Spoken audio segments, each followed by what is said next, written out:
Hi, marketers. This is Dots, and welcome to the Marketing Leadership Podcast. With me here is Mark Switcher, CBO and co-founder at Spain Brands. So, Spain Brands, if you're watching. We will be discussing how to scale your brand with omnichannel social media marketing. I know you guys are ready, so let's do it. Max, welcome. How are you doing? Hello. Yes, very good. Thank you. How are you guys? We're good. Sunny and bright here. It's just really amazing. Proud of the things you've achieved, but people need to know what it is, how you started, your background and all that. Can we start with that? Yeah, for sure. That sounds good. I'm Max. I'm co-founder, CBO of Spin. We're a social media agency based here in London. But to take it back a bit, I didn't go to university. I took a slightly less traditional journey after school. Here in the UK, I started a cycling business when I was 19, where I had a retail physical store, a proper old school business or physical location, which is far and few between now, but an interesting journey into sort of business. And then with that, obviously, I built an online shop. I was at that point where I was a young person in business, so I needed to lean into what I knew more than my competitors that were maybe a little bit more, a little bit older, a little bit more traditional. And that as an independent business owner without a lot of disposable income for advertising and marketing, you have to be very resourceful. So I was lucky enough to be sort of an avid social user and then also in a unique commercial situation. So for me, it was about connecting those dots between how... look at that there, connecting those dots. Sorry, I just couldn't help it. Go on. Connecting the dots between social, being like an independent user, but then also running a business and having a social from a business or a brand account. It was obviously early on in the days of businesses using social media. And then I started really building a very strong community for the business on organic. So a loyal local community. I had a van and a dog, and I was delivering bicycles and building bicycles. So built up this long, loyal, strong following. And then obviously with an online website, an online shop that I started building, I wanted to generate traffic to that shop on an online basis. So it was an obvious next step to launch ads. Fortunately for me, I was the heyday of Meta and Facebook ads. So everything was much cheaper to acquire customers. And then that really sort of transferred the business from this local business for local people with a physical presence to selling nationally and internationally with an online presence as well. And then obviously I quickly found myself advising and consulting to other businesses who could see what I was doing. They kept on seeing my ads or my social everywhere and said, how do you do that? Can you help me do that? And one thing sort of led to another, and I ended up sort of really enjoying the consulting side of business. And I felt like this was the fun part for me, as opposed to running the actual cycle store, which was supply chain, cash flow, product, taxes, import duties. There's lots of headaches there. And for me, running a small social media consultancy business at the time was a very simple business and the fun side of business for me. But I started with a business partner who I met in the cycling industry, my business partner now called Alex. And he was ex-agency world. So he kind of came from that agency consulting space into the bike industry. And I really looked at him as a peer that had kind of got the professional commercial nous to what I wanted to be doing. So we became a sort of a strategic alliance to start consulting from social, from outside of our network of small independent businesses. And then 8 years on, we've worked with hundreds of brands. We've built this sort of like full-time, specialist social agency. Hundreds of brands from LVMH to Google across many different countries. And we currently have a team of about 50 people, full-time social natives, HQ'd in our London office. That's my whistle-stop tour of the last 10 years. Love it. I love it because I think every marketer should start even if it's a small business project, because that allows you to get that business acumen. It's often seen, especially if you're listening, and I think most of those listening or watching are more junior in the role. And like, this is my lane. I want to be a social media person. I don't care how the business is doing.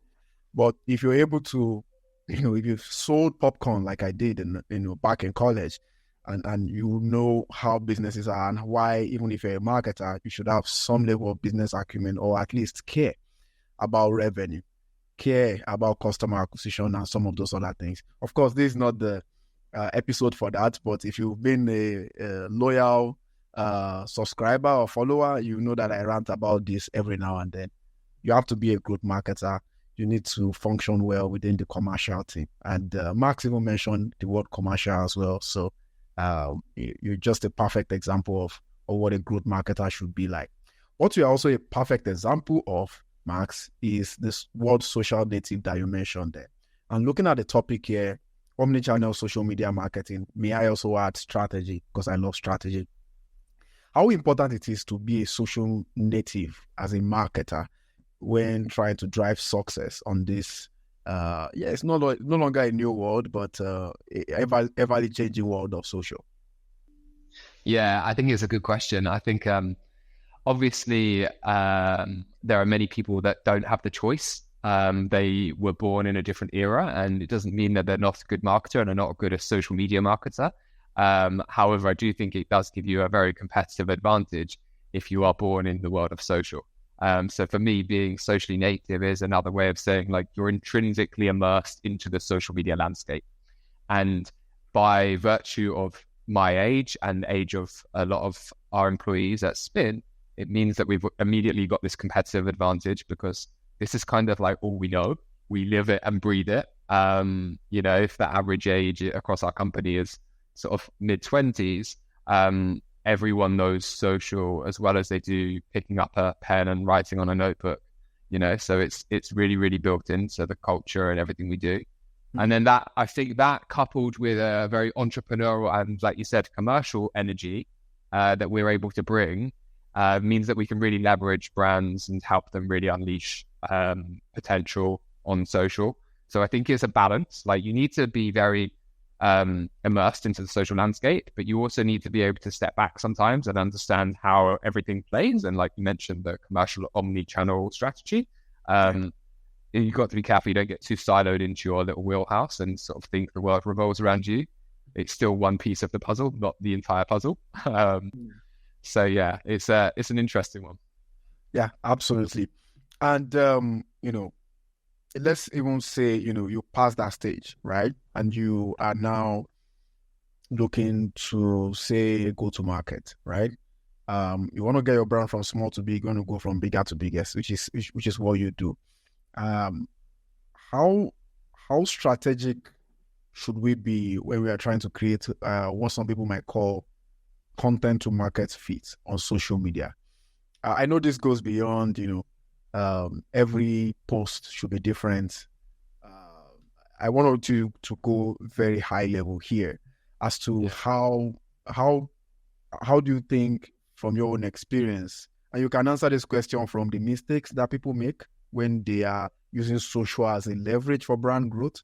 But basically, how can I properly dominate the small screen, as they would call it, for my own market, with my content, with my campaigns, with my initiatives? Yeah, no, for sure. I think it's interesting. I think it comes down, at the end of the day, again, like you said, taking a step back, it comes down to the core commercial objectives of the brand, the business that they're trying to achieve. And in every single business, there's going to be nuances, there's going to be variables, and I'm sure. So the big thing, though, is you don't want to be all things to all people. You need to know your audience, you need to know your platform, and you need to know the commercial objective you're trying to achieve on that platform, right? But there should be a clear connection and overarching strategy to every element of the marketing funnel. I think that's the core part of omnichannel, is things need to speak to each other across social, out of home, offline, online, the whole broad suite. So there needs to be a really seamless user experience for anyone that has a touch point with your brand. And I believe social plays a very important role in that. It's the connection between online and offline spaces. So it's very, very valuable. But yeah, I think strategy, to your point, is very key. And I think there's this nice analogy that me and my brother use around, like, you need a good balance of like microscope analysis. So like looking at the detail and the specifics and the analytics per platform, and per post and lots of things like that. But you also need to be a bit more telescopic and take a step back every now and then and see how everything is playing against each other. So you just need to have that balance, is the key thing for me. Otherwise, you can over-index on granular information, or not, the other end of the scale, and you completely don't have an understanding and idea of that. So, yeah. Yeah, and I like what you said.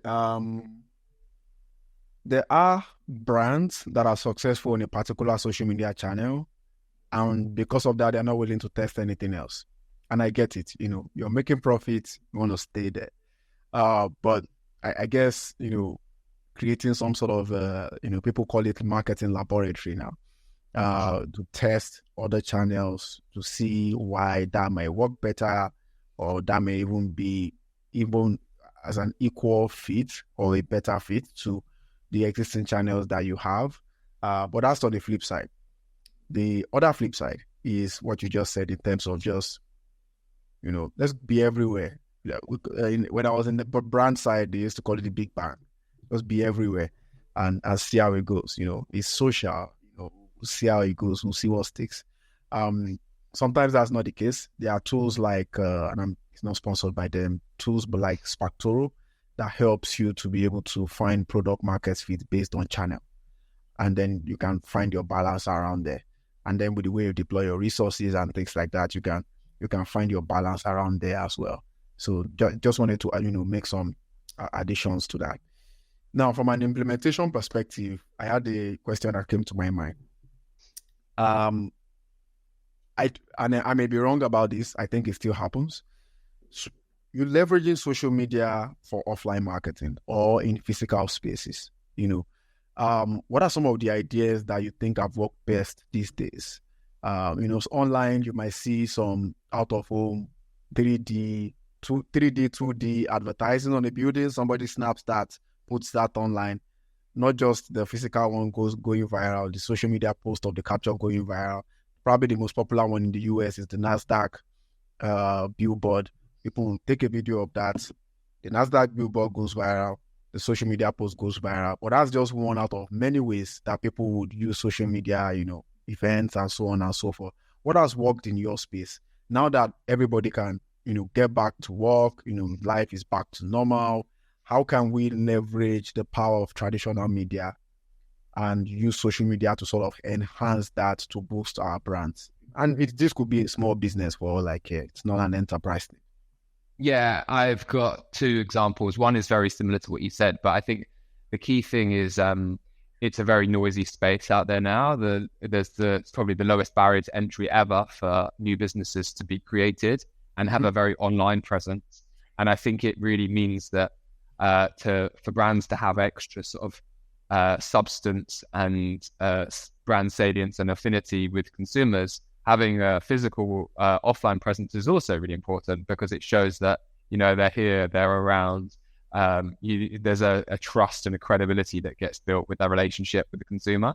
But the two marketing examples that you reference is using out-of-home advertising and making it very social first. So things like AR lenses that go over the out-of-home advertising to encourage people to sort of take out their phones, see it through a social lens in a real life environment, which I think is really interesting, and how we can sort of connect those dots between offline and online.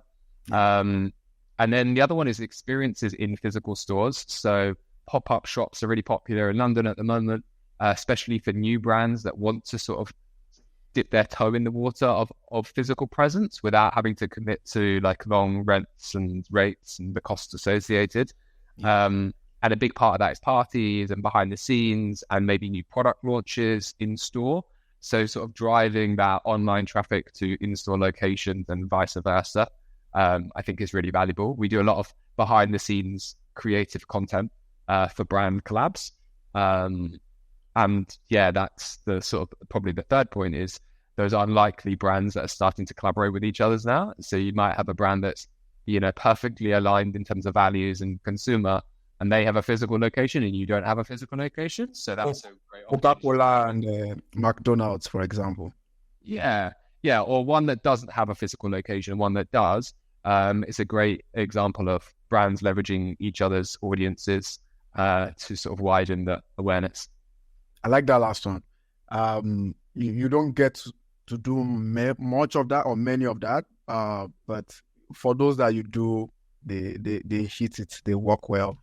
You most likely save money. It's most likely symbiotic as well.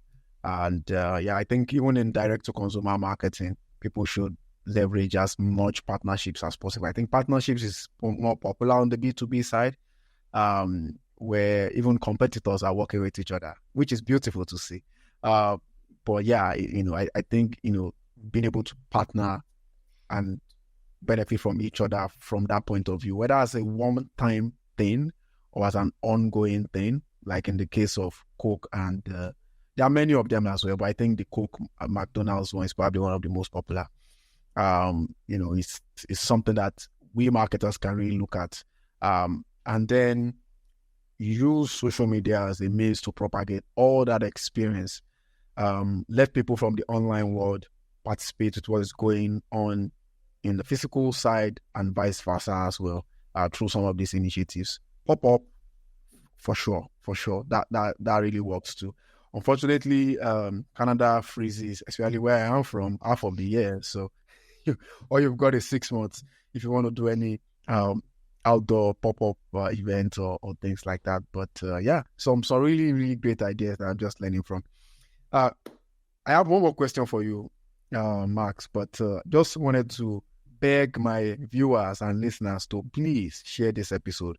Hopefully you've seen a lot of unique perspectives as to how social can be run in a way whereby it touches every facet of your marketing funnel or decision-making stage, and to be able to create great experiences, all the way.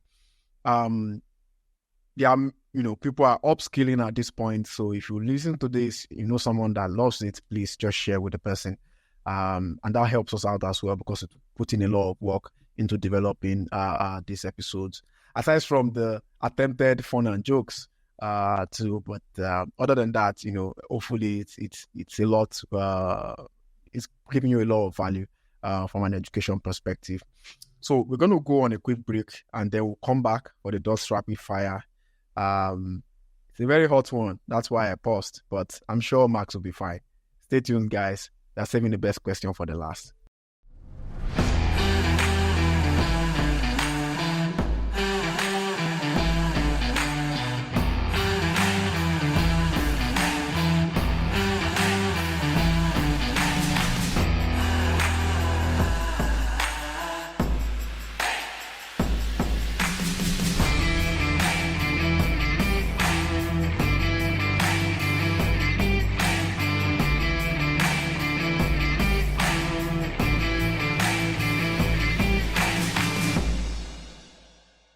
Guys, welcome back. So like I said, the Dutch Rapid Fire.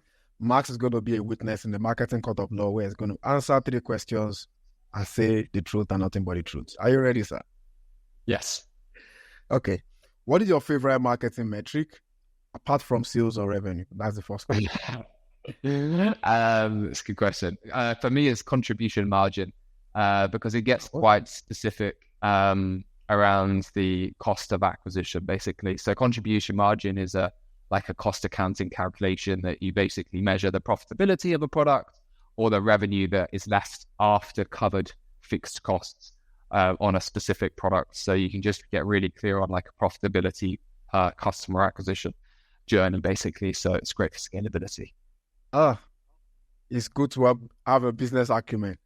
Yeah, helps. That's for you guys who love clicks and conversions. There's way more than that. I'm so glad I did a bit of financial modeling 5 years ago, and I learned how to do that for both sides. So I learned a bit of what you're saying there. So that feels good to hear. Okay, cool. Okay, second question. How long do you do social media? How long do you use social media every day for work? Probably a few hours every day. Basically, it's mainly on my commute to and from work. I find it like a nice way of sort of like warming up the day and seeing what's trending. But then there might be some special research projects during the day as well, where we need to look for like specific assets. So I would say, yeah, a few hours is probably on a daily basis. Yeah, makes sense. Okay, cool. Last question on the rapid fire. What is your favorite marketing quote? My favorite marketing quote is one by Henry Ford, where he says, "Stopping advertising to save money is like stopping your watch to save time." Ah, I love that. That was from someone who could not read or write. So they say. So wow. That's it, guys. For most of you folks who are obsessed with, and those are good. Owned media and media. I was having a discussion with someone yesterday, a serial entrepreneur, and he was like, "Well, I don't like advertising. These consultants who just bring in marketing plans because all I need to do is get into a group and sell my product." I'm like, "Well, if you are like Max, who is calculating everything, the hour you spend." That person spend to make that post in that group, and that time is also part of your ad spend.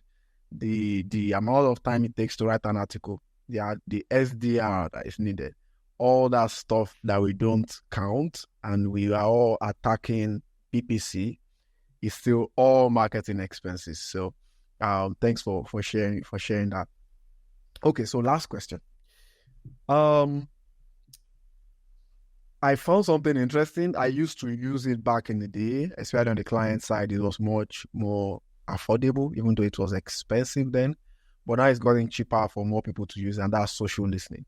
Now, I have chosen to focus on social listening only. We have companies who offer that as part of a social media management suite. But my question is this. There's no doubt that it's a good capability for marketing, for omnichannel marketing especially, where you can tap mentions from everywhere. How do you guys use it as a means for brand engagement at scale? And what are some of those use cases that you have seen people using this for? For example, I don't track our brand through it because I know we are not popular yet. I'm tracking the problem so that I can speak to the solution and somehow redirect people to my brand. But there are many other uses, for social listening. There are many other ways that social listening can even help in PPC, social PPC campaigns, brand lift, and so on and so forth. Tell us more about how everything works and how we here can leverage. Yeah, for sure. So social listening is obviously quite key for most brands.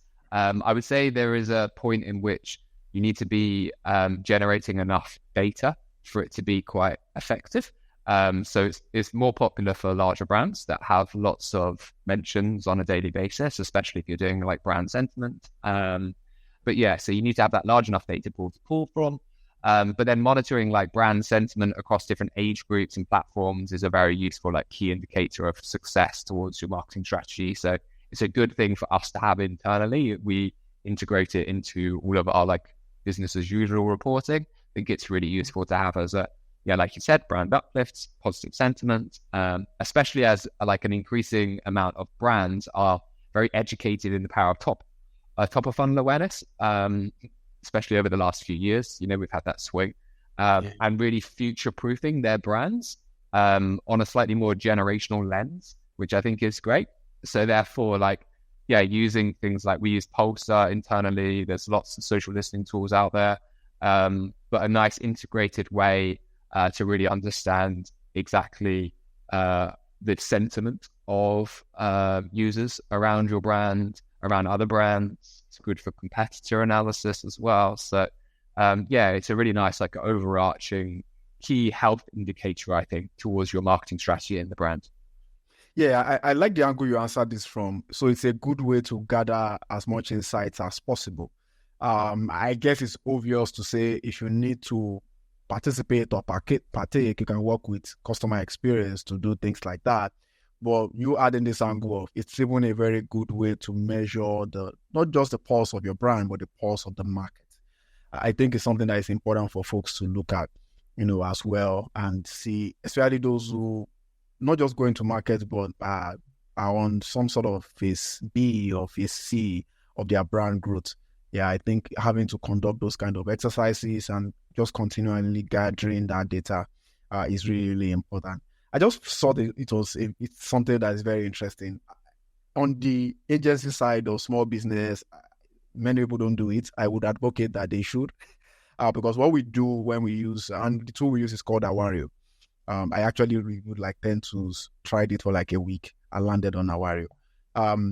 What it does, again, is when you find yourself in a situation where you have a unique solution to a common problem, the people don't know that unique solution exists, then you can come in there within those conversations around the web to partake in those, as you get the signals for those problems, you partake in the discussions to provide your own solution in there. So using a tool basically reduces the manual labor required.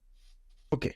I know we can go on and on here, but it's been an awesome time, talking to you about this. I think I opened MySpace in 2006 or 2005, which was the first time I sort of, I stopped going to cyber cafes because my mom bought a dial-up modem. Social media has changed a lot since then. And thanks for making this conversation look a little bit refreshing, even though, we've both used social media for a pretty long time. Not too long, but long enough to call ourselves old. So where can people follow you to learn more about this, what you do as well, if they need some help? Where can we find you, Max? Yeah, no, thank you very much. I've enjoyed it.